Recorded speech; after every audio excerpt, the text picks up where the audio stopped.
Hello my dear students, this is Padwal Rajesh from Sai Medha ESET Koti, Hyderabad. Hope you performed well in the TS ESET 2021.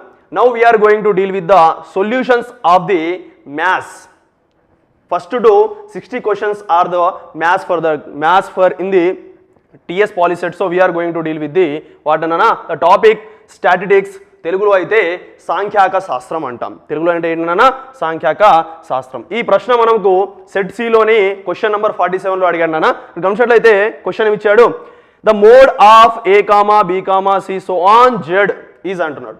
గమనించినట్లయితే A comma B comma C comma D జెడ్ల యొక్క బాహుళకాన్ని మనం ఇక్కడ రాబట్టాలి. ఏంటన్నా బాహుళకాన్ని మనము రాబట్టాలి. మనం చెప్పుకున్నట్లు ఏంటన్నా ఏదేని ఒక దత్తాంశం అవరీకృత దత్తాంశమైన లేదా వర్గీకృత దత్తాంశమైన యొక్క బాహుళకం అంటే ఏంటన్నా అది ఎక్కువ సార్లు పునరావృతమయ్యే ఏదైతే రాశి ఉంటుందో ఆ రాశిని మనము ఆ దత్తాంశం యొక్క బాహుళకం అంటాం. ఇక్కడ గమనించినట్లయితే ఏవైతే ఈ ఆంగ్ల అక్షరాలు if you see here the alphabetical letters a comma b comma c up to z, no letter will be what ana the repeated or repeatedly comes from a to z, no letter will repeats.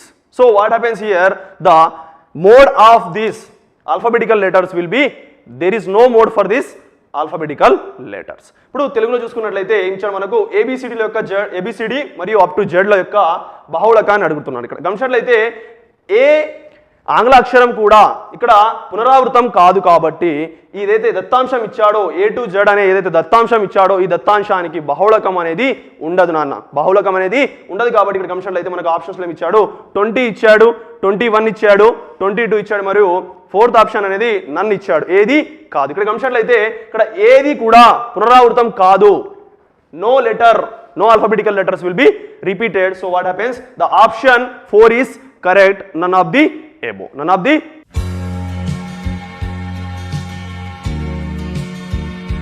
If you see the second question from the statistics సాంఖ్యాక శాస్త్రం నుంచి చూసుకున్నట్లయితే if the mean of 6, 7, x, 8, y, 14 is 9 then x plus y is, ఏమడుగుతున్నాను ఇక్కడ గమనించినట్లయితే 6, 7, x, 8, y, 14ల సగటు 9 అయినా x plus y ఏవైతే ఇక్కడ మనకు ఈ రెండు రాశులు అనేవి ఈ దత్తాంశంలో ఈ యొక్క అవర్గీకృత దత్తాంశంలో మనకు రెండు రాశులు ఇచ్చాను నాన్న. x, y యొక్క రాశులు ఇచ్చేసి ఈ దత్తాంశం యొక్క ఏంటన్నా సగటు అనేది 9 అయినా ఏంటి మనము ఈ x ప్లస్ y అంటే ఏంటన్నా x ప్లస్ వై మనము రాబట్టాలి. ఇక్కడ x ప్లస్ వై రాబట్టాలి. ఆప్షన్స్ ఏమి ఇచ్చాడు మనకు 17, 18, 19, 20 ఇచ్చాడు. ఇక్కడ గమనించినట్లయితే ఏంటన్నా మనము ఒక అవర్గీకృత దత్తాంశం యొక్క సగటును ఏ విధంగా అనుకుంటాం, అవర్గీకృత దత్తాంశం యొక్క సగటును x బార్ చేసి సూచిస్తాం. Sum of x by n అంటే రాశుల మొత్తం బై రాశుల సంఖ్య, రాశుల మొత్తం బై రాశుల సంఖ్య. ఇక్కడ గమనించినట్లయితే మనకు రాశులు ఏమి ఇచ్చాడు నాన్న 6, 7, 8, 6, 7, x, 8, y, 14 ఇచ్చాడు. వీటి యొక్క సగటు అనేది 9 ఇచ్చాడు. The mean of this given data is 9 then x plus y we have to find, x plus y we have to find. If you sum up this the data, what happens, 6 plus 7 plus x plus 8 plus y plus 14 by total the number of what అన్న రాశుల సంఖ్య. రాశుల సంఖ్యలు ఉన్నాయన్నా ఎన్ని రాశులు ఉన్నాయన్నా 1, 2, 3, 4, 5, 6 by 6. The mean is 9. సగటు ఎంత ఇచ్చాడు అన్న 9 ఇచ్చాడు. ఇక్కడ గమనించినట్లయితే ఏమవుతుందన్న ఇప్పుడు 14 plus 6 is what అన్న 20, 20 plus 8 28, 28 plus 7 ఎంతనన్నా 28 plus 7 is 35. Then what happens here, the x bar is equals to sum of x is what nana, sum of x is 35 plus x plus y, 35 plus x plus y. Then what happens here, the total number of given data 6, x bar is 9. What happens here then, 35 plus x plus y is equals to 6 into 9 54, 6 into 9 54. What happens, x plus y is equals to 54 minus 35. 54 minus 35 is 90. So what happens here the x plus y అనేది ఎంత రావడం జరిగింది మనకు రెండు రాశుల యొక్క మొత్తం అనేది ఏ విధంగా రావడం జరిగింది మనకు 19 రావడం జరిగింది కాబట్టి దీనికి సరైన సమాధానం ఏంటన్నా 3. దీనికి సరైన సమాధానం మీకు 3 రావడం జరుగుతుంది. ఈ ప్రశ్న మనకు సెట్ సిలోని 49 ప్రశ్నగా అడగడం జరిగింది అన్న. సాయి మీద ఈ సెట్ యూట్యూబ్ ఛానల్ని సబ్స్క్రైబ్ అవ్వండి. మరిన్ని మంచి ఏంటన్నా యూట్యూబ్ కంటెంట్స్ మంచి సొల్యూషన్స్ మరియు పాలిసెట్కి సంబంధించిన డిప్లొమా బేస్డ్ జాబ్కి సంబంధించిన కావచ్చు, మరియు మీకు డిప్లొమా వచ్చిన తర్వాత మంచి ట్యూషన్స్ కూడా మేము ప్రొవైడ్ చేస్తున్నాం. కాబట్టి మీరు ఈ సెట్ సాయి మీద ఈ సెట్ని యూట్యూబ్ ఛానల్ని సబ్స్క్రైబ్ అవ్వి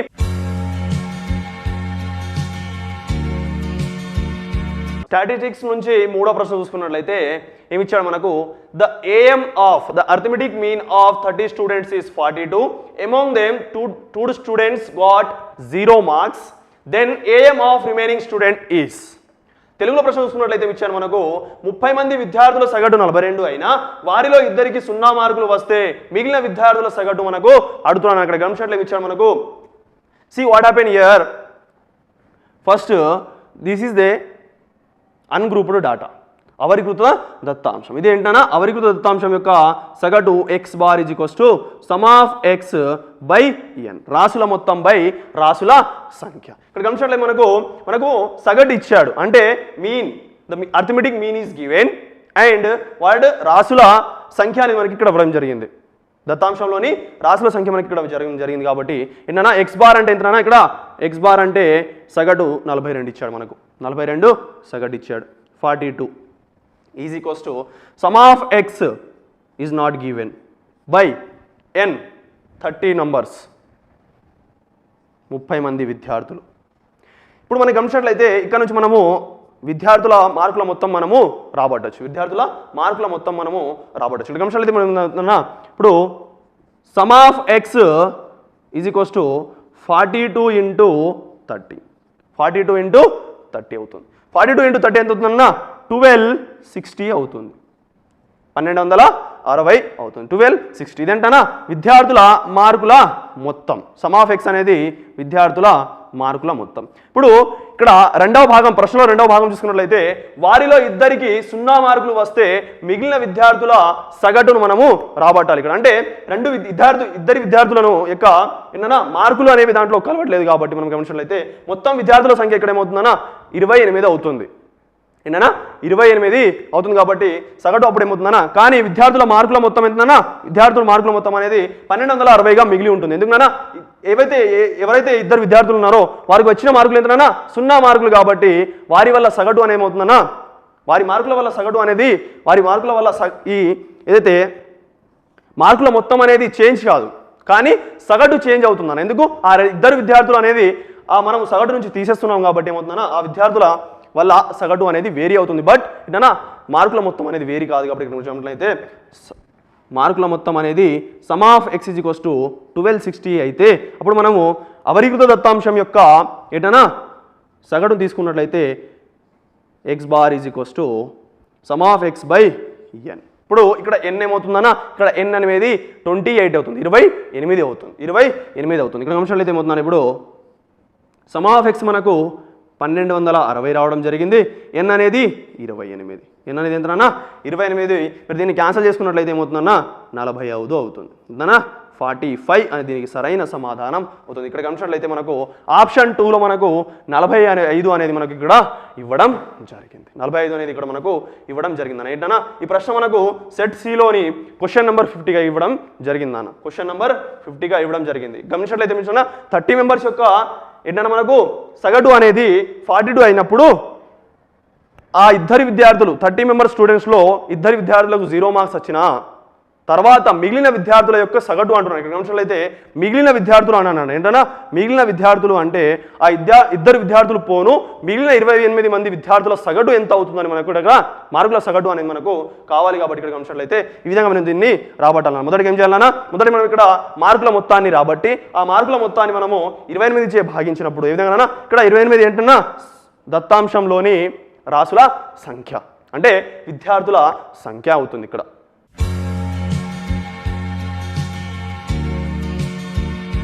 if you see the next question, the median of 17, 31, 12, 27, 15, 19 and 23 is.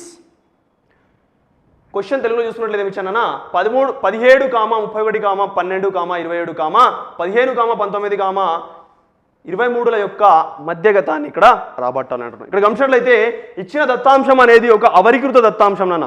ఇచ్చిన దత్తాంశం అనేది ఒక ఏంటన్నా అవర్గీకృత దత్తాంశం. The given data is what? The ungrouped data. So first what we have to do? First we have to write the given data in the ascending order. మన ఇక్కడ ఇచ్చిన ఏదైతే అవర్గీకృత దత్తాంశం ఉందో ఈ అవర్గీకృత దత్తాంశాన్ని మనం మొదటగా ఏంటన్నా ఆరోహణ క్రమంలో రాసుకున్న తర్వాత ఈ ఇచ్చిన దత్తాంశంలో రాసుల సంఖ్య చూసుకోవాలన్న మొదటగా ఏంటన్నా రాసుల సంఖ్య చూసుకోవాలి. ఇచ్చిన రాసుల సంఖ్య అనేది n అయినట్లయితే n అనేది ఒక బేసి సంఖ్య అయితే ఏంటన్నా n అనేది బేసి సంఖ్య అయితే if the given the number of number of events given in the what the data is n బేసి సంఖ్యలు అంటే ఆడ్ నంబర్స్ అయినట్లయితే బేసి సంఖ్యలు అయినట్లయితే odd numbers, then the median will be n plus 1/2 అవుతుంది. అంటే ఇచ్చిన అవర్గీకృత దత్తాంశంలో ఏంటన్నా n రాసులు ఉన్నట్లు అనుకున్నట్లయితే n అనేది ఒక బేసి సంఖ్య అయినప్పుడు ఏమవుతుందన్నా ఆ ఇచ్చిన దత్తాంశం యొక్క మధ్యగతం అనేది n plus 1/2 పదం ఏదైతే ఉంటుందో n plus 1/2 పదం ఏదైతే ఉంటుందో ఆ పదం అనేది ఏమవుతుందన్నా ఆ రాశి అనేది మనకి ఇక్కడ ఇచ్చిన దత్తాంశం యొక్క ఏంటన్నా మధ్యగతం అవుతుంది. మరియు n అనేది ఒక సరి సంఖ్య అయితే if the n is even number then what happens the n/2, n/2 + 1 లా సరాసరి అవుతుంది. సరాసరి పదం ఏదైతే ఉంటుందో ఆ సరాసరి పదం అనేది మనకు మధ్యగతం మీడియన్ అవుతుంది. ఇక్కడ గమనించినట్లయితే మొదట ఉందని అసెండింగ్ ఆర్డర్లో రాసుకున్నట్లయితే ఏమవుతుందన్నా 12 first, then 15 next, 17, 19, 23, 27 and 31. The next task is what, Nana? We have to count the given numbers. So first is 1, 2, 3, 4, 5, 6, 7.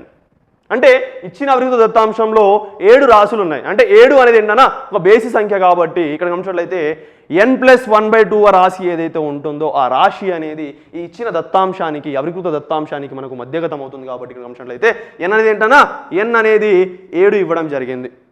n plus 1/2 ఏమవుతుందన్నా 7 plus 1/7 plus 1/2 8/2 ఎంతనన్నా 4. అంటే ఇచ్చిన దత్తాంశంలో మనము ఆరోహణ క్రమంలో రాసుకున్నా లేదా అవరోహణ క్రమంలో రాసుకున్న 4వ పదం ఏదైతే ఉంటుందో 4వ రాశి ఏదైతే ఉంటుందో ఆ రాశి అనేది ఇచ్చిన దత్తాంశానికి మధ్యగతం అవుతుంది. కాబట్టి ఇక్కడ గమనించినట్లయితే మొదటి రాశి ఏంటినా 12, రెండవ రాశి 15, మూడవ రాశి 17, నాలుగవ రాశి ఏంటన్నా 19. నాలుగవ రాశి ఏంటన్నా ఇక్కడ గమనించినట్లయితే 19 is the median of given this ungrouped data. ఏంటన్నా 19 అనే దీనికి సరైన సమాధానం. 19 ఈజ్ వాట్ నానా the correct solution for this. Correct solution is what నానా 19. సో ఇక్కడ గమనించినట్లయితే ఇది మనకు సెట్ సిలో 46 నంబర్ క్వశ్చన్ నాన్న. సెట్ సిలో 46 నంబర్ క్వశ్చన్ నాన్న. ఇక్కడ గమనించినట్లయితే సాయి మీద ఈ సెట్ హైదరాబాద్ అనేది ఏంటన్నా మీకు ఎల్లప్పుడూ మీకు తోడుగా ఉంటుందని. ఇక్కడ పాలిసెట్ నుంచి తీసుకున్నట్లయితే మీరు గేట్ రాసేంత వరకు అంటే పాలిసెట్ ఎంట్రాన్స్ దేనికోసం అన్నా పాలిటెక్నిక్ కాలేజీలో మీరు రావడానికి పాలిటెక్నిక్ రాసిన తర్వాత మీకు డిప్లొమాలో ఉన్నప్పుడు కూడా మీకు ఎల్లవెల్లా తోడు ఉంటుందన్న. ట్యూషన్స్ మరియు మీకు కావాల్సిన ఇంజనీరింగ్ మంచి ఇంజనీరింగ్ కాలేజీలో రావడానికి వెళ్ళడానికి మంచి ఏంటన్నా ఈసెట్ కోచింగ్ కూడా ప్రొవైడ్ చేస్తూ ఉన్నాం. సాయి మీద ఈసెట్ ద్వారా పేద విద్యార్థులకు ఏంటన్నా యూట్యూబ్ ఛానల్ ద్వారా మేము కూడా మంచి కోర్స్ని ప్రొవైడ్ చేస్తూ ఉన్నాం.